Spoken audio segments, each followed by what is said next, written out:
الله وبركاته. الحمد لله رب العالمين والعاقبة للمتقين والصلاة والسلام على رسوله الأمين وعلى آله وصحبه أجمعين ومن تبعهم بإحسان إلى يوم الدين. أما بعد، فأعوذ بالله من الشيطان الرجيم. وإلى مدين أخاهم شعيبا قال يا قوم اعبدوا الله ما لكم من إله غيره ولا تنقصوا المكيال والميزان إني أراكم بخير وإني أخاف عليكم عذاب يوم محيط. محترم حضرات، قرآن مجید کو ہم پڑھتے ہیں تو اللہ تبارک و تعالیٰ نے قرآن مجید میں پیغمبروں کے مختلف واقعات کو بیان کیا ہے، اور میرے اور آپ کا یہ ایمان ہے کہ اللہ تعالیٰ نے ہر زمانے میں لوگوں کی ہدایت اور رہنمائی کے لیے، اللہ کے بندوں کو اللہ سے ملانے کے لیے ہر زمانے میں پروردگار نے پیغمبر اور رسولوں کو بھیجا۔ قرآن مجید میں اللہ نے واضح الفاظ میں فرمایا وَلِكُلِّ قَوْمٍ هَادٍ، ہر قوم کے لیے رہنمائی کرنے والے ایک پیغمبر کو اللہ نے بھیجا۔ اور کہیں اللہ نے کہا کہ وَإِن مِّنْ أُمَّةٍ إِلَّا خَلَا فِيهَا نَذِيرٌ، ہر قوم میں اللہ نے ڈرانے والے کو بھیجا۔ ایسے قرآن مجید آپ پڑھیں گے تو کئی پیغمبر اور ان کی قوم کے واقعات اللہ نے بیان کیے۔ تو آج کے اس درس میں ایک ایسی قوم جس کا بار بار قرآن مجید میں تذکرہ آتا ہے، اور کل تراویح میں بھی اس قوم کا ذکر آیا، اور کئی ایک مدنی صورتوں اور مکی صورتوں میں اللہ تعالیٰ نے اس قوم کا ذکر کیا۔ یہ قوم ہود، قوم سمود اور قوم لوط کے بعد یہ قوم آتی ہے۔ اس قوم کو ہم قوم مدین سے جانتے ہیں۔ سیریا کے راستے میں فلسطین جاتے ہوئے جو قوم آباد تھی، اس قوم کو ہم قوم مدین کہتے ہیں۔ اور قرآن مجید میں اللہ تعالیٰ نے ایک اور قوم کا ذکر کیا ہے جس قوم کی طرف اللہ نے ایک ہی پیغمبر دو قوموں کی طرف بھیجا، ایک قوم مدین کی جانب، ایک اور قوم ہے جسے اللہ نے کہا اصحاب الایکا، گھنے درختوں اور جنگلات والے جو لوگ ہیں جنہیں اللہ نے اصحاب الایکا کہا۔ یہ ایکا کے رہنے والے کون تھے؟ یہ دراصل وہی سیریا کے علاقے میں قریب یہ دو قومیں آباد تھیں، اور بعضوں نے کہا کہ مدین کا نام ہی اصحاب الایکا ہے کیونکہ مدین ایک ایسی بستی تھی جہاں بہت سارے گھنے درخت اور جنگلات وہاں موجود تھے۔ اور موسیٰ علیہ السلام سے پہلے کا زمانہ ہے، اور اس قوم کی طرف اللہ نے جس پیغمبر کو بھیجا انہیں ہم شعیب علیہ السلام کے نام سے جانتے ہیں۔ اللہ نے سورہ ہود میں کہا وَإِلَى مَدْيَنَ أَخَاهُمْ شُعَيْبًا، یہ جو مدین کی بستی ہے، اس بستی کے رہنے والوں میں انہی کے ایک بھائی شعیب کو ہم نے بھیجا، اور شعیب علیہ السلام اللہ کے برگزیدہ پیغمبر اور نبی تھے۔ جب یہ قوم میں حاضر ہوئے تو قوم والوں میں انہوں نے دو برائیاں دیکھی۔ پہلی برائی، قوم بت پرستی میں مبتلا تھی، اسی لیے آپ نے سب سے پہلے توحید کی دعوت دی اور کہا اعبدوا اللہ ما لکم من الہ غیرہ، اے میری قوم تم صرف ایک اللہ کی عبادت کرنا، تمہارے لیے اس ایک اللہ کے علاوہ کوئی دوسرا رب نہیں، دوسرا پروردگار نہیں، وہی ایک معبود برحق ہے، صرف اسی کا تم کہا ماننا اور اسی کے آگے سجدہ کرنا اور اسی کے لیے ہر قسم کی عبادت کو بچا لانا، یہ آپ نے سب سے پہلی تعلیم اور پہلی نصیحت کی۔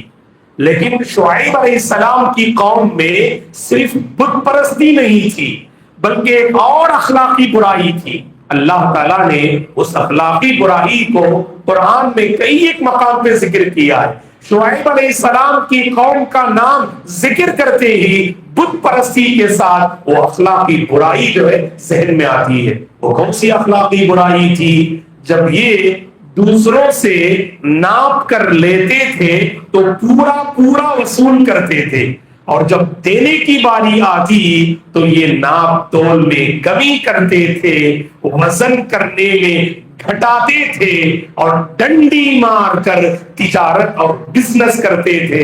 اللہ تعالیٰ نے قوم شعیب کی یہ اخلاقی برائی کو ذکر کیا ہے۔ ہم اور آپ 30واں پارہ پڑھتے ہیں، اسے عمہ پارہ کہتے ہیں۔ عمہ پارہ آپ پڑھیے گا، پاؤ پارہ جہاں ختم ہوتا ہے، پاؤ پارہ جہاں ختم ہوتا ہے اس کے بعد کی ایک سورت ہے، اس کا نام ہے سورہ مطففین۔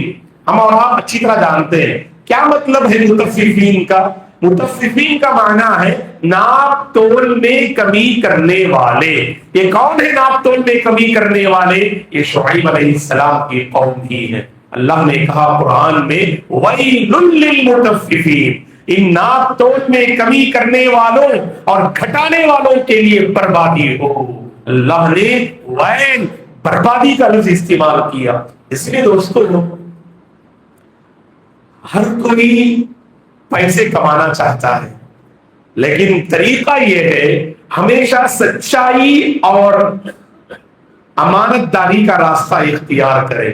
اللہ آپ کی تجارت، آپ کے کاروبار، آپ کی روزی میں ضرور برکت دے گی۔ یہ برکت کو پانے کا سیکرٹ ہے، یہ برکت کو پانے کا راز ہے۔ اگر کوئی قوم بظاہر خوب پیسے حاصل کر رہی ہے، لوگوں کو دھوکہ دے کر، لوگوں کو چکما دے کر، لوگوں سے یعنی غلط طریقے سے پیسے وصول کر رہی ہے، بظاہر آپ کے پاس ڈھیر ساری دولت ہے، ڈھیر سارا خزانہ ہے، لیکن اللہ تعالیٰ اس مال سے برکت کو چھین لیتے ہیں۔ دلیل کیا ہے؟ صحیح بخاری اور مسلم کی حدیث ہے۔ یہ حدیث ہمیشہ ذہن میں رکھنا، جب بھی کسی سے معاملہ کرے، جب بھی آپ کہیں پر جو ہے ایک امپلائی کی حیثیت سے جاب کریں، آپ ہمیشہ یہ کوشش کرنا کہ ہماری وہ تنخواہ حلال ہو، ہماری وہ روزی حلال ہو، ہماری تنخواہ اور ہماری روزی، ہماری تجارت اس وقت حلال ہوتی ہے جب ہم سچائی کے راستے پہ ہوتے ہیں۔ لوگ دیکھتے ہیں تو آپ جو ہے کچھ کام کرنے کا ڈھونگ رچاتے ہیں، اور جیسے کسی کی نظر نہیں پڑتی ہے تو وہاں پر آپ من مانی کرتے ہیں۔ علماء نے کہا کہ جیسے ناپ تول میں ڈنڈی مارنا، تو اسی طرح سے یہ بھی ہے کہ ایک بندہ کہیں امپلائی ہے، وہ کہیں باقاعدہ برسرے روزگار ہے، اگر اس کا اپنا یجمان اگر دیکھے تو کام کرے، اور نہ دیکھنے پر وہ چکما دینے کی کوشش کرے تو گویا کہ اس کی روزی اور روٹی اس کے لیے حلال نہیں، غلط راستہ وہ ڈھونڈ رہا ہے۔ ہمارے نبی نے کتنی پیاری تعلیم دی، صحیح بخاری مسلم کی حدیث ہے۔ اللہ کے نبی نے فرمایا صلی اللہ علیہ وسلم نے کہا البیعان بالخیار ما لم يتفرقا فإن صدقا وبینا بورک لهما فی بیعہما وإن كذبا وکتما محقت برکت بیعہما۔ آپ نے فرمایا دو آپس میں لین دین کرنے والے، دو آپس میں لین دین کرنے والے اگر دونوں نے سچائی کا راستہ اختیار کیا اور پوری طرح سے کھول کر انہوں نے اپنا معاملہ کیا، اس کے اندر کیا خرابی ہے، اس کے اندر کیا خرابی ہے، دونوں آپس میں پوری وضاحت کے ساتھ اپنا معاملہ کرتے ہیں، اللہ کے نبی نے خوشخبری سنائی بورک لہما فی بیعہما، اللہ تعالیٰ ان کی روزگاری میں برکتیں نازل کرتے ہیں۔ وَإِن كَذَبَا وَكَتَمَا، لین دین کرنے والوں نے اگر جھوٹ کا سہارا لیا، کوئی عیب تھا اسے چھپا کے بیان کیا اور سامنے والے کو دھوکہ دیا، ہمارے نبی نے فرمایا محقت برکت بیعہما، اس مال سے برکت کو اللہ ختم کر دیتے ہیں، اس روزگاری سے اللہ برکت کو مٹا دیتے ہیں، اس بزنس سے برکت کا خاتمہ ہوتا ہے۔ دوستو اسی لیے یہ ڈنڈی مارنے کی جو عادت ہے اور لوگوں کو چکما دینے کی جو عادت ہے، یہ بہت بری عادت ہے۔ اللہ تعالیٰ نے اس بری عادت کی وجہ سے ایک قوم کو تباہ کر دیا، اور بہتی دنیا تک آنے والوں کے لیے اللہ تعالیٰ نے اس قوم کو ایک عبرت بنا دیا۔ لہذا اللہ کے بندوں، مجھے اور آپ کو چاہیے کہ ہم اپنا معاملہ پوری طرح سے پاک و صاف رکھیں۔ آج بڑا مسئلہ یہ ہے، مسلمانوں کا دامن معاملات میں پاک و صاف نہیں ہے۔ اگر عبادات میں کچھ ہم آگے بھی ہوں، معاملات میں ہمارا دامن پاک و صاف نہیں ہے۔ کسی سے پیسہ لیتے ہیں، اس کا کوئی حساب و کتاب نہیں۔ کسی کو پیسہ دینا ہے، ہمارے پاس اس کا کوئی حساب و کتاب نہیں۔ کسی سے کوئی خدمت لیتے ہیں اور اس کی محنت کا صلہ کتنا دینا چاہیے، اس کا ہمارے پاس کوئی بات و لحاظ نہیں۔ دوستو، معاملات سے انسان کی پہچان ہوتی ہے، معاملات سے انسان کا چہرہ بہت آئینے کی طرح صاف و شفاف ہوتا ہے۔ اب تجارت کی دنیا میں دیکھیے، غیر مسلموں پر لوگ جتنا بھروسہ کرتے ہیں، مسلم قوم پر اتنا بھروسہ نہیں کیا جاتا ہے۔ ہم ہوں گے الحمدللہ اللہ کے بعض نیک بندے، نیک تاجر، نیک بزنس مین جو ہمیشہ سچائی کا راستہ ڈھونڈتے ہیں، ایسے الحمدللہ احباب بھی موجود ہیں، لیکن ایک بڑی تعداد مسلمانوں کی ایسی ہے۔ آپ ہندوستان میں کئی خطوں کا جائزہ لے کر دیکھیے، بلکہ آپ نے خود محسوس کیا ہوگا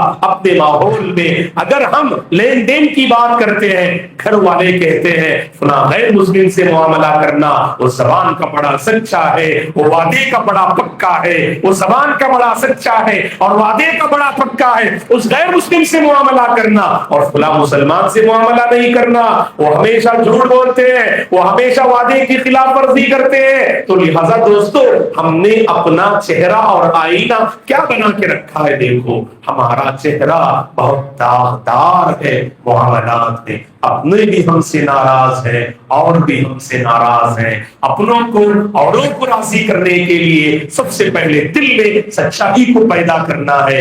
جب تک ہم مال کو کمانے میں سچائی کا راستہ اختیار نہیں کریں گے، اس وقت تک برکت نازل نہیں ہوگی۔ ایک روایت میں آپ کے حوالے کرتا ہوں اور اس کے بعد میں اپنی گفتگو ختم کروں گا۔ اس سے آپ اندازہ لگا سکتے ہیں کہ ہم دیکھیے کن کن معاملات میں کوتاہی کرنے سے آج کتنے پرابلمز ہم فیس کر رہے ہیں۔ ہمارے نبی نے ایک روایت میں اسے بیان کر دیا، غور سے سنیے، یہ روایت میں ذکر کر کے اپنی بات ختم کر دوں گا۔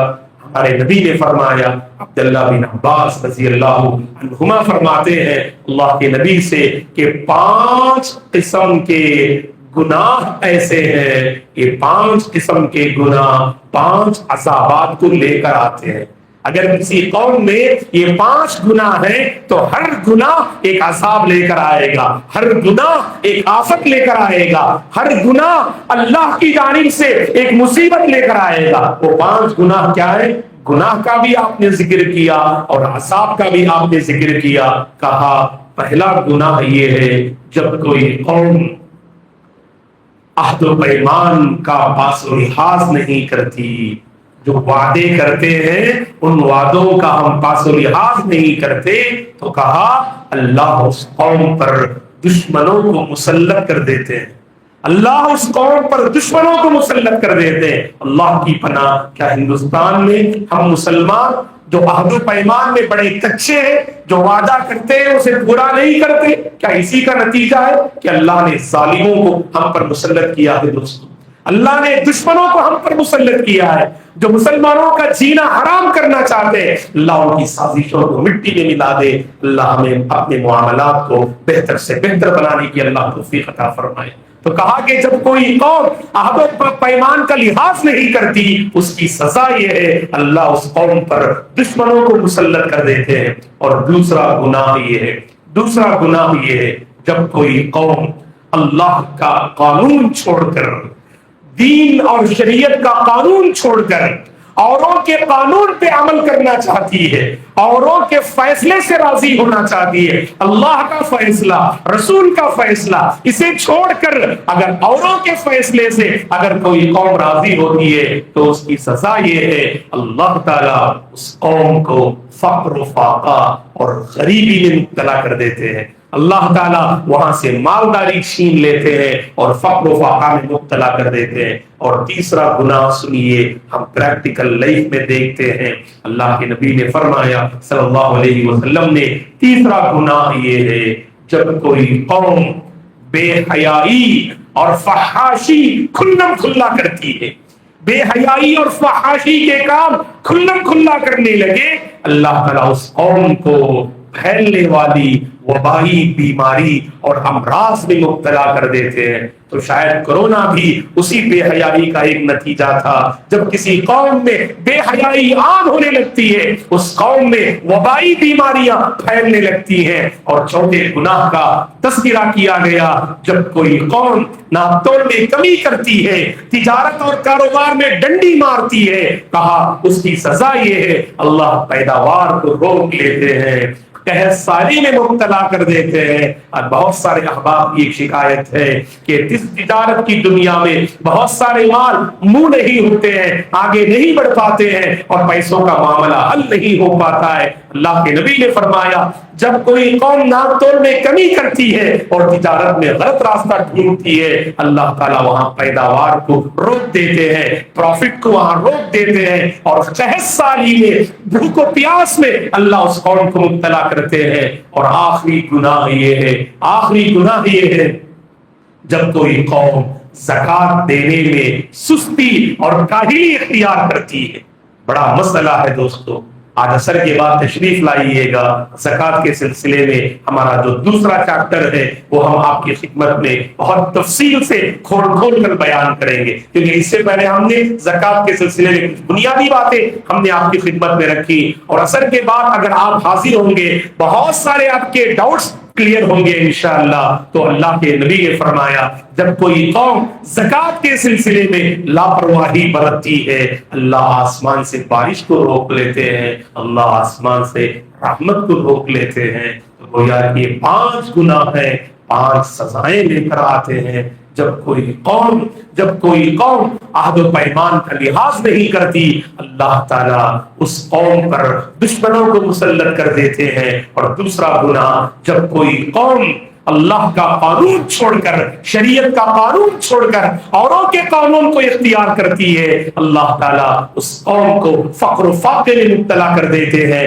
یہاں ایک بات میں بتا دوں، میراث اور پراپرٹی کے مسئلے میں ہماری بعض بہنیں میراث کا قانون قبول نہیں کرتی، تو اسی کا نتیجہ ہے اگر وہ لڑ جھگڑ کر اگر کسی کا مال بھی لے لے، اللہ تعالیٰ وہاں پر برکت نہیں دیتے اور فقر و فاقہ اور پریشانی ہوتی ہے۔ اللہ کا قانون ہمیں قبول کرنا چاہیے۔ اور تیسرا گناہ ہے جب کسی قوم میں بے حیائی عام ہونے لگتی ہے، اللہ تعالیٰ قسم قسم کی وبائی پھیلنے والی بیماریوں میں اللہ مبتلا کرتے ہیں۔ اللہ ہم سب کی حفاظت فرمائے۔ اور چوتھا گناہ یہ ہے جب کوئی قوم ناپتول میں کمی کرتی ہے، اللہ تعالیٰ پیداوار روک دیتے ہیں اور قحط سالی میں اللہ اس قوم کو مبتلا کر دیتے ہیں۔ اور آخری گناہ یہ ہے کہ جب کوئی قوم زکات دینے میں سستی برتے، لاپرواہی اختیار کرے، اللہ تعالیٰ اس قوم سے آسمان سے بارش اور رحمت کو روک لیتے ہیں۔ دعا کیجیے گا دوستو، اللہ تعالیٰ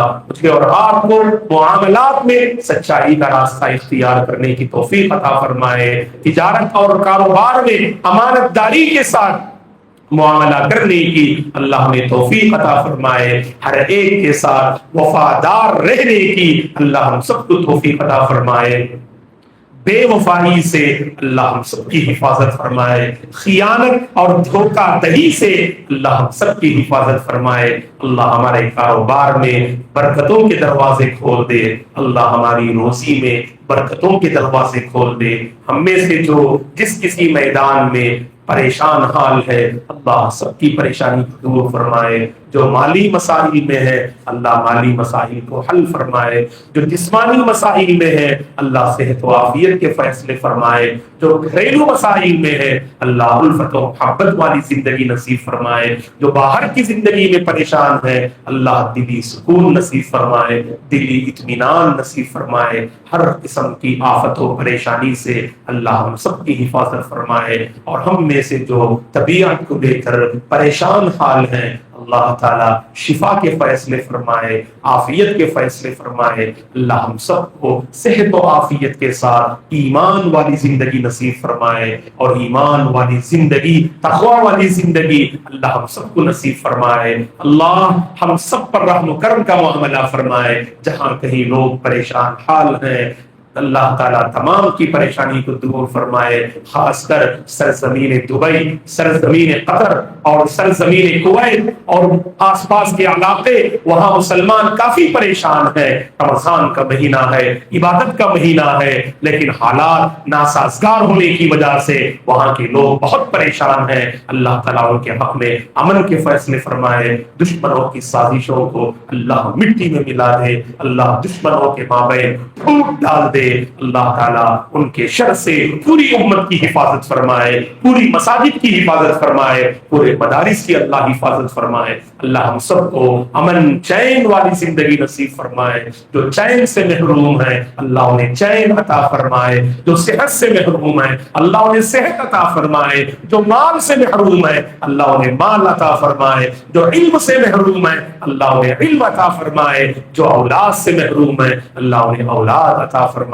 اللہ ہم سب کو ایمان پہ باقی رکھے اور ایمان پر خاتمہ نصیب فرمائے۔ آمین۔ اقول قولی ھذا واستغفر اللہ لی ولکم ولسائر المسلمین من کل ذنب فاستغفروه انه هو الغفور الرحیم۔ سبحانک اللہم وبحمدک اشہد ان لا الہ الا انت استغفرک واتوب الیک۔ السلام علیکم ورحمۃ اللہ وبرکاتہ۔